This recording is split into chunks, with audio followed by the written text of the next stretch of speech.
வணக்கம் தமிழ் மக்களே. இப்பதான் டிவில ஒரு நியூஸ் பார்த்தோம். நம்ம சின்னம்மா வந்து சொல்லிருக்காங்க அந்த போஸ்ட. அவங்க தான் வந்து ஓபிஎஸ் ஐவை டெல்லிக்கு அமுச்சு வச்சாங்களாம்.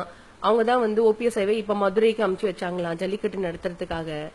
எங்களுக்கு வந்து ஒரு டவுட். அம்மாவே நீங்க தான் அமுச்சு வச்சீங்களா சின்னம்மா? அமுச்சு வச்சிருப்பாங்க. ஏன்னா எல்லாத்தையும் அவங்க தானே பண்றாங்க. அதுல எனக்கு இன்னும் டவுட் இல்ல. எங்களுக்கு ஒரு டவுட், இன்னொரு டவுட். உங்களுக்கு கொஞ்சம் கூட வந்து வெக்கம், மானம், சூடு, சொரண, இந்த கில்ட்டி கான்சியஸ் அதெல்லாம் எதுவுமே இல்லையா? எல்லாமே நான் சொல்லிதான் பண்ணாங்க, எல்லாம் நான் சொல்லிதான் செஞ்சாங்க, எல்லாரையும் நான் தான் அமுச்சு வச்சேன் அப்படின்றீங்களே. ஏமா இந்த மெரினா பீச்ல அதே மாதிரி எல்லா ஊர்ல எல்லா மாவட்டங்களையும் உட்காந்துட்டு இருக்காங்களே இளைஞர்கள், பெண்மணிகள், கர்ப்பிணி பெண்கள், குழந்தைங்க, பெரியவங்க எல்லாருமே இந்த ஜல்லிக்கட்டுக்காக. அவங்களாம் என்ன லூசா வேலை வெட்டி இல்லாம வந்து உட்காந்துட்டு இருக்காங்கன்னு நினைச்சிட்டு இருக்கீங்களா? நீங்க எல்லாரையுமே ஒருத்தரும் வந்து உணர்வு பூர்வமா உயிரா வந்து உட்காந்துட்டு இருக்காங்க. அவங்க வீடு வாசல விட்டுட்டு வந்து உட்காந்துட்டு இருக்காங்க. எதுக்காக? இந்த ஜல்லிக்கட்டு நடக்கணும்ன்ற இந்த ட்ரெடிஷனை பாதுகாக்கணும்ன்றதுக்காக.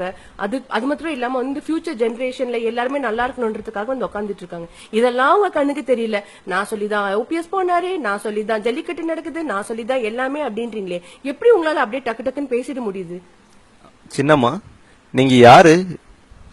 நீங்க யாரு? இதெல்லாம் சொல்றதுக்கு நீங்க யாரு? ஃபர்ஸ்ட் நீங்க யாரு? சிஎம்மா? பிஎம்மா? நேத்து வரைக்கும் ஆயமாவா இருந்தீங்க. இப்ப திடீர்னு இப்படி வந்து சொல்றீங்களே. எங்களால உங்களெல்லாம் வந்து எங்களால ஏத்துக்கவே முடியாது. அம்மா இருந்த இடத்துல கண்டிப்பா உங்களை ஏத்துக்கவே முடியாது. ஏதோ சில பேர் வந்து உங்களை சின்னமான்னு சொல்லிட்டு திரியுறாங்க. அது இருக்கலாம். ஆனா கண்டிப்பா ஒரு ஸ்டேபிள் லீடரா உங்களால எங்களால ஃபியூச்சர்ல ஏத்துக்கவே முடியாது. சரிங்களா?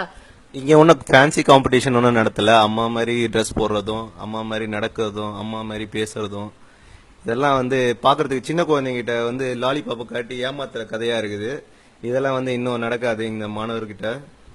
சின்ன குழந்தைங்க அப்படின்னு சொல்றப்பதான் இன்னும் ஞாபகம் வருது. தமிழ்நாட்டுல இருக்க சின்ன குழந்தைய கூட உங்களால ஏமாத்த முடியாது. சரிங்களா? கொஞ்சம் பார்த்து நடந்துக்கோங்க. வெல்வோம் தமிழ் மக்களே. இது நமது உணர்வு, நமது உயிர், நமது தமிழ். சரிங்களா? தமிழன் என்பதில் நாங்கள் பெருமைப்படுகிறோம்.